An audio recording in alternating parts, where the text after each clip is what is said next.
বিদেশে ৬০-৭০ বছর বয়স্ক বৃদ্ধরা যারা ভালো মতন চোখে দেখতে পারে না, ভালো মতন হাঁটতে পারে না, তারাও কিন্তু এখানে একা একাই চলাফেরা করে। বাসে চড়ে আজ আপনাদেরকে ঘুরে দেখাবো ইটালির ভেত্তরীয় ভেনিতো শহরটি। হ্যালো এভরিওয়ান, সবাইকে স্বাগতম জানাচ্ছি আমার চ্যানেলে আরও একটু নতুন ভিডিও দেখার জন্য। যেহেতু আমরা ভেনিস এয়ারপোর্টের খুব কাছাকাছি থাকি, তাই দেখুন এখন বাজে সকাল ৮টা আর কতগুলো বিমান এখান থেকে গিয়েছে। যতগুলো সাদা দাগ দেখছেন সবগুলো কিন্তু বিমান যাওয়ার দাগ। জানি না কবে এরকম একটা বিমানে চড়ে আমি দেশে আসব। তবে দেশের অবস্থা এখন একদমই ভালো না, কিন্তু জীবন তো চলছে জীবনের নিয়মে। এই যে কিছুদিন আগে আমি একটু অসুস্থ ছিলাম, তখন আমি ডাক্তারের একটা অ্যাপয়েন্টমেন্ট নিয়েছি, এখানে বলে পুন্তামেন্তো। তো সেটা সিরিয়াল প্রায় কয়েক মাস পরে এখন পড়েছে। তো যাই হোক, এখন আল্লাহর অশেষ রহমতে আমি সুস্থ আছি। তো যেহেতু ডাক্তারের পুন্তামেন্তো আজকে পড়েছে, এই তো চলে আসলাম ডাক্তার দেখানোর জন্য। আর এখানে হসপিটালকে বলে হসপিটালে, যাই হোক হসপিটালে চলে আসলাম।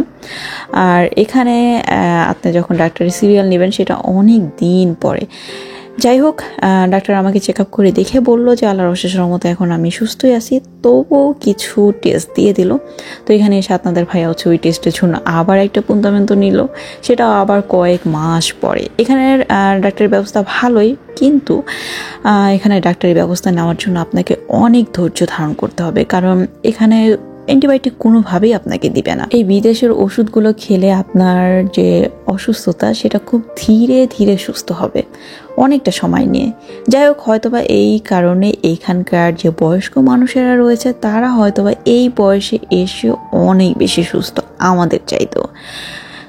কারণ এখানে ৬০-৭০ বছর বয়সের মানুষেরাও কিন্তু জব করে। শুধু তাই না, তারা অনেক স্ট্রংভাবে হাঁটা চলাফেরাও করে। আমার ভিডিওতে দেখে নিশ্চয়ই আপনারা বুঝতে পারছেন যে যত কয়জন দেখলেন তারা প্রায় বৃদ্ধ, ৬০-৭০ বছর হবে, তারপরেও তারা কিন্তু কত স্ট্রংভাবে হাঁটা চলাফেরা করছে। এই যে দেখুন, উনি কিন্তু চোখে দেখতে পারে না, তারপরও কারোর সাহায্য ছাড়াই কিন্তু উনি একা চলে এসেছে বাস স্ট্যান্ডে। তো উনি কিন্তু আবার একাই বাসে চড়ে সে তার গন্তব্যে যাচ্ছিল। তো আপনাদের ভাইয়াকে বললাম একটু হেল্প করে দাও। আমার ভিডিও করার কোনো ইন্টেনশন ছিল না, আপনাদেরকে দেখালাম যে ওরা হচ্ছে বয়স্ক হোক অথবা চোখে দেখুক বা হাঁটতে না পারুক, তারপরেও কিন্তু কত স্ট্রং একা একা চলাফেরা করে। আর আমাদের দেশে একটু অসুস্থ হলেই আমাদেরকে দিয়ে দেয় অ্যান্টিবায়োটিক, যে কারণে আমরা একটু বয়স হলেই, এই তো এত বয়স তো বললামই না, আমাদের দেশে 40 সে পা পড়লেই আমরা যেন বিছানায় পড়ে যাই। 50 হলে তো মনে হয় যে একদমই বৃদ্ধ হয়ে গিয়েছি, এরকম একটা অবস্থা। যাই হোক, আজ আপনাদের কিন্তু এই ভেত্তরীয় ভেনিতো শহরটা মোটামুটি ঘুরে দেখাবো গাড়িতে করে। এই যে দেখুন, এখন আমরা হচ্ছে এই হসপিটালের এখান থেকে বাসে চললাম, কিন্তু বাসটা ঘুরে না আবার এই হসপিটালের কাছে চলে আসবে। কারণ কি জানেন, ওরা হচ্ছে রাস্তাঘাটের প্রত্যেকটা যে রুলস আছে সেগুলো ফলো করে। ওরা চাইলেই কিন্তু এখান থেকে গাড়িটা ঘুরিয়ে সোজা রাস্তা দিয়ে আমাদেরকে নিয়ে যেতে পারতো, কিন্তু না, যেটা রুলস সেটাই তারা ফলো করবে। এইসব কারণে কিন্তু বিদেশের পত্রিকাগুলো খুললে আপনারা দুর্ঘটনার সংখ্যা খুবই কম দেখবেন, যে অনেক কম হচ্ছে দুর্ঘটনা ঘটেছে। নিরাপদ সড়ক চাই বলে কিন্তু আমাদের দেশে 2018 সালেও কিন্তু একটা আন্দোলন হয়েছিল। এখনকার ছেলেমেয়েরা যারা করছে, ভার্সিটিতে পড়ছে যারা, ওরাই কিন্তু বলতে গেলে তখন স্কুলে ছিল, ওরাই কিন্তু এই আন্দোলনটা করেছিল। যাই হোক, দোয়া করি আমাদের দেশটা নিরাপদ সড়ক হোক, নিরাপদ দেশ হোক, প্রত্যেকটা মানুষ যেন নিরাপদে বাঁচতে পারে, তাদের যে মনের কথাগুলো আছে, বাক স্বাধীনতাটা, সেটা যেন ফিরে পায়।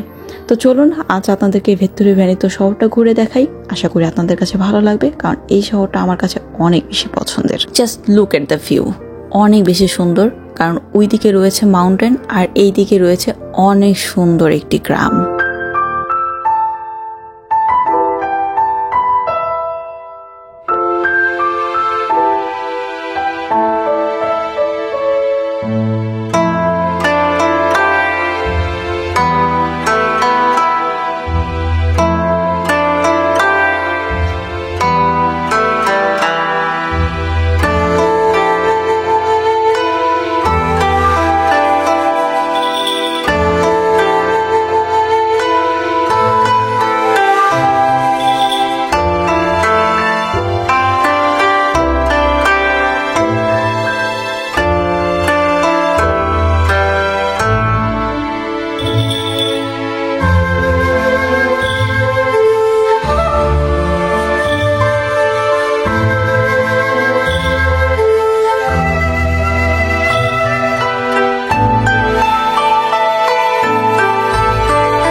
এই তো বাসটা এখন আবার থেমেছে। আপনারা কি গ্লাসের ওই দিক থেকে দেখতে পাচ্ছেন? আবার সেই হসপিটালে লেখা। আমরা সেই ঘুরে ফিরে আবার হসপিটালের কাছেই চলে এসেছি। আপনাদেরকে তো আমি ভিডিওর প্রথমেই বলেছিলাম যে ওরা প্রত্যেকটা রুলস ফলো করে, যেভাবে ওদের গাড়ি চালানোর নিয়ম সেটাই ওরা চালাবে, তাতে যতটাই সময় লাগুক বা যতটাই ঘুরে আসা লাগুক না কেন। এই যে ঘুরে ফিরে আমরা এখন হসপিটালের কাছে চলে এসেছি। এখান থেকে এখন হচ্ছে সোজা গিয়ে ওরা এখন বাস স্ট্যান্ডে চলে যাবে।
এই তো প্রায় আমরা চলে এসেছি আরেকটা বাস স্ট্যান্ডে, মানে দুটো বাস চেঞ্জ করতে হয়েছে আজকে। তো আশা করি আমার ভিডিওটি আপনাদের কাছে ভালো লেগেছে বা খারাপ লেগেছে, যেটাই লাগুক, ভালো খারাপ দুটোই কমেন্ট করে জানাতে পারেন। তাহলে যেটা ভুল হয়েছে আমার ভিডিওতে সেটা আমি অবশ্যই চেষ্টা করব ঠিক করার। তো আপনারা অবশ্যই কমেন্ট করে আমাকে জানাবেন আপনাদের মতামতগুলো, কারণ আপনাদের কমেন্টগুলো পড়তে ভালো লাগে। তো এই যে দেখুন, আমরা হচ্ছে গিয়ে একটা বাস থেকে এখন নেমে পড়লাম আর চলে যাচ্ছে এখন আরেকটা বাসে ওঠার জন্য বাস স্ট্যান্ডে। আর এই যে আমার ভিডিওতে দেখুন, সবই কিন্তু মোটামুটি বয়স্ক মানুষ। তো ওরা কত স্ট্রংভাবে এখনও চলাফেরা করছে। দেখুন ওনার বয়স কত হতে পারে, আপনাদের ধারণা কি? কমেন্ট করে জানাবেন তো। কত সুন্দর করে সাইকেল চালিয়ে একা একা চলাফেরা করছে। যাই হোক, এগুলো দেখে ভালোই লাগে। এই তো চলে এসেছি বাস স্ট্যান্ডে। হয়তো আমার ভিডিও দেখে দেখে আপনারা এখন মুখস্থও করে ফেলেছেন। আমরা সবসময় মম বাস দিয়ে চলাফেরা করি। এই বাসটাই আমাদের ওখানে হচ্ছে অনেক বেশি অ্যাভেলেবেল, মানে এটা দিয়ে চলাফেরা করা লাগে। তো ফাইনালি চলে এসেছি আমরা আমাদের গন্তব্যে। আপনাদের সাথে দেখা হচ্ছে পরবর্তী ভিডিওতে। আপনাদের মতামতগুলো জানাতে কিন্তু একদমই ভুলবেন না। ভালো লাগলো না খারাপ লাগলো, কোনটা খারাপ লাগলো কোনটা ভালো লাগলো অবশ্যই কমেন্ট করে জানাবেন। দেখা হচ্ছে পরবর্তী ভিডিওতে। আল্লাহ হাফেজ।